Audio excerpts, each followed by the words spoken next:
Question 16. Here are the first 5 terms of a quadratic sequence. Okay? 1, 3, 7, 13, 21. Find an expression in terms of n for the nth term of this quadratic sequence. They didn't really need to write all of that.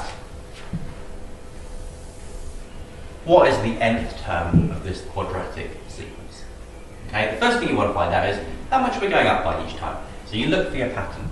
So my first iteration, I'm adding 2, then I'm adding 4, then I'm adding 6, and then I'm adding 8. So we can see a pattern there already. Second generation, we're adding 2, adding 2, adding 2. That tells me it's a quadratic. If it was the same difference in the first iteration, then we know that it will be a linear sequence. Because it's in the second one, we know it's going to be a quadratic.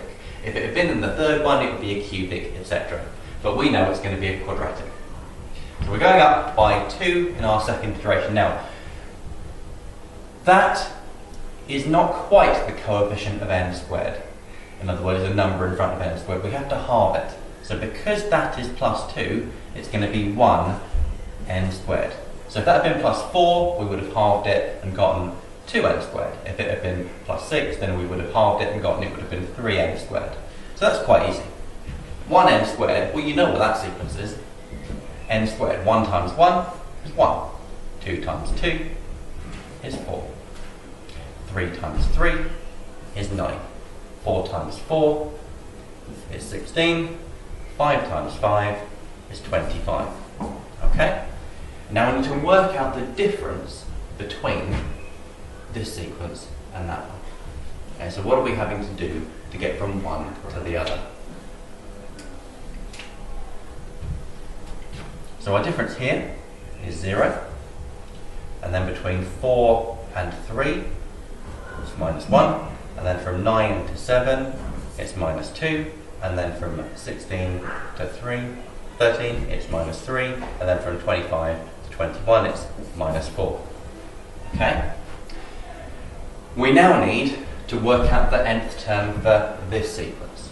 So you go, what's happening each time? Well, I'm taking away 1. So that means it's going to be a linear sequence. So it'll be minus 1n, or minus n.